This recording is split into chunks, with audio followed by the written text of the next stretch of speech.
In 1959, a man named James Carter was a prisoner on a Mississippi chain gang. 43 years later, while he was living in Chicago, he got an unexpected knock at his door from some people wearing suits who wanted to talk to him about something that he had done while he was on the chain gang.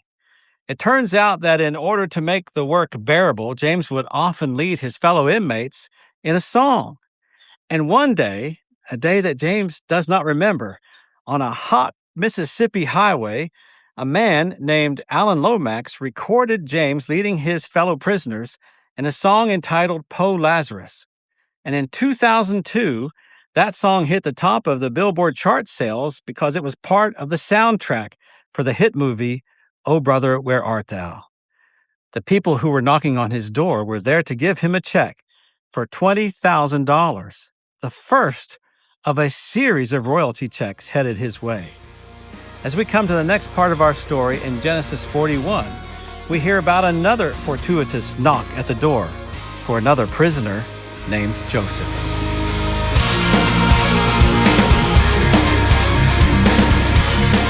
Welcome to Building Metal, brought to you by Baird & Wilson Sheet Metal.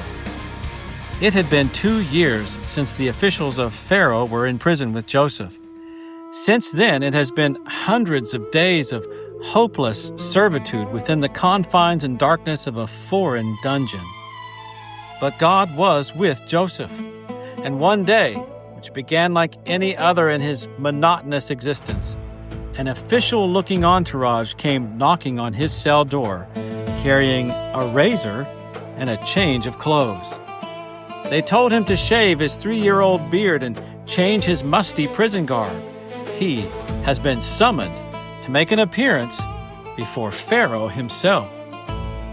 Joseph has already learned that seeing Pharaoh face to face can either mean having your head lifted up or lifted off. Which will it be? When Joseph was brought before Pharaoh, probably in shock from sudden exposure to all the people and the brightness of the throne room, he was addressed directly. Pharaoh said to Joseph, "I had a dream, and no one can interpret it. But I have heard it said of you that when you hear a dream, you can interpret it." In fact, Pharaoh had 2 dreams, and none of his magicians or wise men understood them. That's when Pharaoh's cupbearer finally remembered Joseph, and he told Pharaoh how the man in prison told him what his dream meant. And then the interpretation happened exactly as he said it would. Joseph's response to the king of the empire of Egypt was unexpected. "I cannot do it," Joseph replied to Pharaoh. "But God will give Pharaoh the answer he desires." Then Pharaoh said to Joseph, "In my dream, I was standing on the bank of the Nile, when out of the river there came up 7 cows, fat and sleek, and they grazed among the reeds. After them, 7 other cows came up, scrawny and very ugly and lean. I had never seen such ugly cows in all the land of Egypt. The lean, ugly cows ate up the 7 fat cows that came up first. But even after they ate them, no one could tell that they had done so. They looked just as ugly as before. Then I woke up." Pharaoh then began to describe his second dream. "In my dream, I saw 7 heads of grain, full and good, growing on a single stalk. After them, 7 other heads sprouted, withered and thin, scorched by the east wind. The thin heads of grain swallowed up the 7 good heads. I told this to the magicians, but none of them could explain it to me." Joseph immediately responded and told Pharaoh that the 2 dreams are the same dream. The 7 good cows and 7 ugly cows, and the 7 good heads of grain and the 7 withered heads of grain represent 7 good years and 7 bad years. Joseph said, "God has shown Pharaoh what he is about to do. 7 years of great abundance are coming throughout the land of Egypt, but 7 years of famine will follow them. Then all the abundance of Egypt will be forgotten, and the famine will ravage the land. The abundance in the land will not be remembered, because the famine that follows, it will be so severe. The reason the dream was given to Pharaoh in two forms is that the matter has been firmly decided by God, and God will do it soon.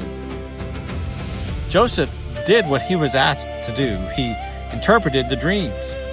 The dreams described a coming problem. But Joseph didn't stop there. He continued speaking to Pharaoh by giving him a plan for dealing with what they now know is coming. Joseph laid out the oldest recorded strategic plan in all of human literature. Put in modern terms, here is his plan in 5 steps. Number 1, appoint a qualified executive lead. Joseph's plan is that someone should be identified and empowered as a single, accountable leader who would own the response to the crisis. They would have direct authority to act, not just report. Number 2, build a management layer under that leader. Joseph proposes a delegated management structure with regional managers implementing the central strategy on a local level. Number 3, set a specific sustainable savings rate for reserves. Joseph recommended 20% of all revenue or output across all business units be allocated to reserves for a specific anticipated time of high performance, in this case, 7 years. Number 4, centralize collection and storage under a unified authority. This is a hub-and-spoke logistics model. There will be decentralized local storage, but centralized control over the network so that resources can be reallocated as needs arise. And number 5, define the purpose of the plan and be explicit about what success looks like. Joseph spells it out when he says, "This food should be held in reserve for the country, to be used during the 7 years of famine that will come upon Egypt, so that the country may not be ruined by the famine." So the stated purpose is not growth, not maximizing profits, but survival through an anticipated economic crisis. Success means, in economic terms, operational continuity through the projected downturn. Pharaoh and all his officials loved Joseph's plan. Only one thing was left to decide: who is going to make it happen? Pharaoh asked his advisors, "Can we find anyone like this man, one in whom is the Spirit of God?" Then Pharaoh said to Joseph, "Since God has made all this known to you, there is no one so discerning and wise as you. You shall be in charge of my palace, and all my people are to submit to your orders. Only with respect to the throne will I be greater than you." So Pharaoh said to Joseph, "I hereby put you in charge of the whole land of Egypt." Then Pharaoh took his signet ring from his finger and put it on Joseph's finger. He dressed him in robes of fine linen and put a gold chain around his neck.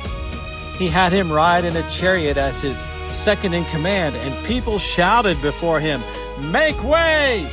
Thus he put him in charge of the whole land of Egypt.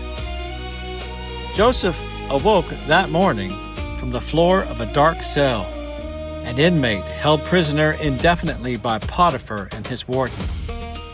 But someone came knocking on his cell door, and from now on, his former masters must bow and make way, for he would lay his head down that very evening on palace pillows, having been given full command of the greatest empire on earth.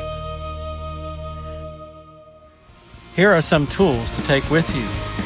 Number 1, never give up hope that God will accomplish in your life the things He has prepared for you to do. Number 2, it's one thing to identify a problem, but it's another level to have a plan to solve it. And number 3, Jesus is knocking at the door of your heart, and what He offers is far greater than all the wealth and power of the world. We'll be back again soon with more tools from Building Metal.